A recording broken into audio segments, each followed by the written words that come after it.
So hello student, फिर से एक नई वीडियो में स्वागत है। आज हम लोग देखने वाले हैं कक्षा 10 के पाठ 1 सूरदास, क्षितिज भाग 2 से है।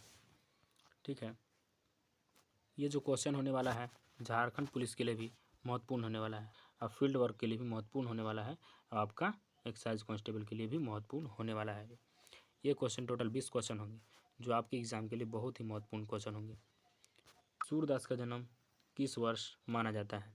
तो आपका हो जाएगा ऑप्शन नंबर सी 1478 ईस्वी में।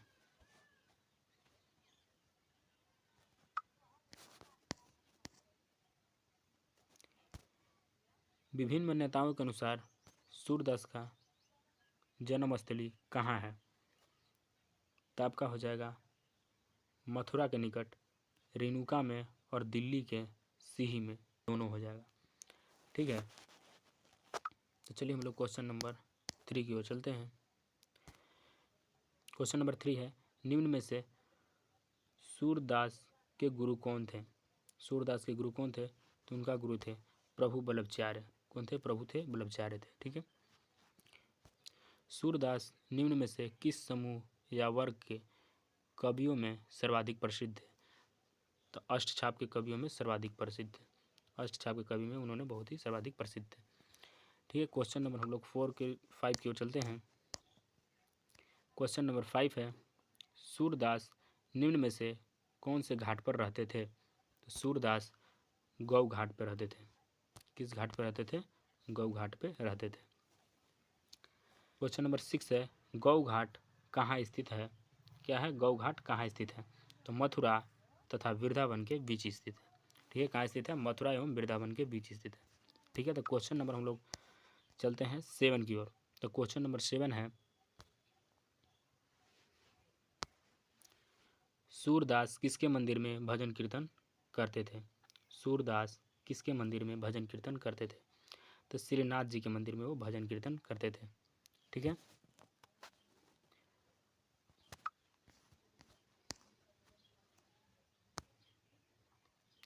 सूरदास की मृत्यु कहाँ हुई थी? सूरदास की मृत्यु कहाँ हुई थी? सूरदास की मृत्यु हुई थी परसौली में।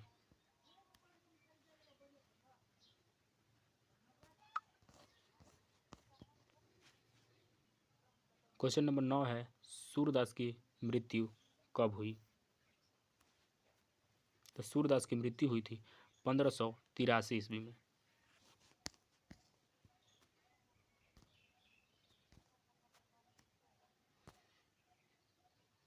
क्वेश्चन नंबर 10 है, सूरदास द्वारा रचित ग्रंथ की संख्या कितनी है? तो सूरदास 3 ग्रंथ को रचे हैं।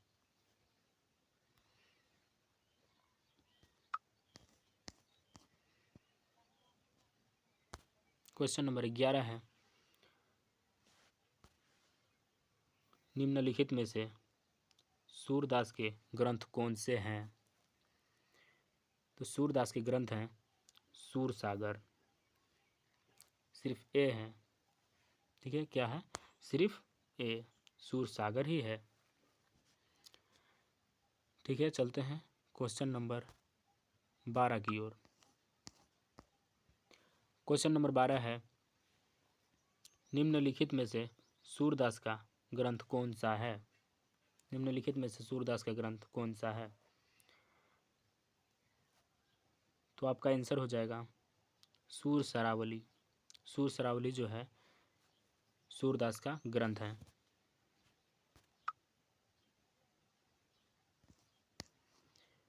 क्वेश्चन नंबर 13 है,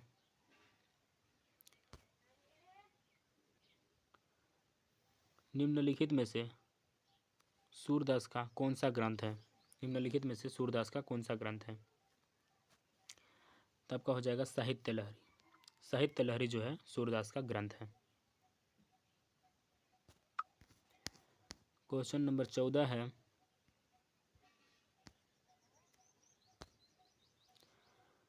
सूरदास का सर्वाधिक लोकप्रिय ग्रंथ कौन सा है?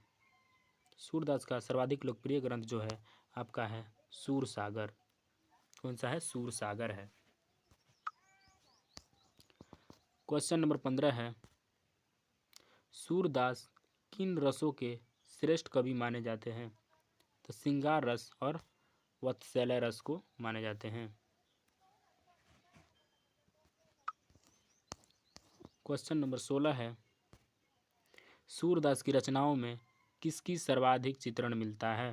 तो सूरदास की रचनाओं में सबसे ज़्यादा जो चित्रण मिलता है वो मिलता है गोपियों को मिलता है। किसका मिलता है? कृष्ण और गोपियों की मिलता है चित्रण। ठीक है। क्वेश्चन नंबर 17 है, सूरदास की काव्य भाषा कौन सी है? तो सूरदास की जो काव्य भाषा है वो ब्रज भाषा है। कौन भाषा है? ब्रज भाषा है। ठीक है। तो चलिए क्वेश्चन नंबर चलते हैं 18 की ओर। तो क्वेश्चन नंबर 18 है, सूरदास के प्रस्तुत काव्य के 4 पद किस रचना से लिए गए हैं? तो भ्रमर गीत से लिए गए हैं। कहाँ से लिए गए हैं? तो भ्रमर गीत से लिए गए हैं। ठीक है। तो क्वेश्चन नंबर 19 हम लोग देखते हैं। क्वेश्चन नंबर देखते हैं 19। तो क्वेश्चन नंबर 19 है, कृष्ण के मथुरा जाने के बाद स्वयं न लौटकर किससे गोपियों का संदेश भेजा था? ठीक है। तो उद्धव से भेजा था। किससे भेजा था? उद्धव से भेजा था। ठीक है। तो चलिए क्वेश्चन नंबर 20 की ओर चलते हैं। क्वेश्चन नंबर 20 है, उद्धव ने निम्नलिखित में से कैसा उपदेश देकर गोपियों को विरह वेदना को शांत करने का प्रयास किया? तो निर्गुण निर्गुण एवं योग्य का उपदेश। निर्गुण एवं योग्य का उपदेश। ठीक है। निर्गुण एवं योग्य का उपदेश दिया। इस चैनल पर आप नए होंगे तो चैनल को सब्सक्राइब कर लीजिएगा और बेल आइकन को प्रेस भी जरूर कर लीजिएगा।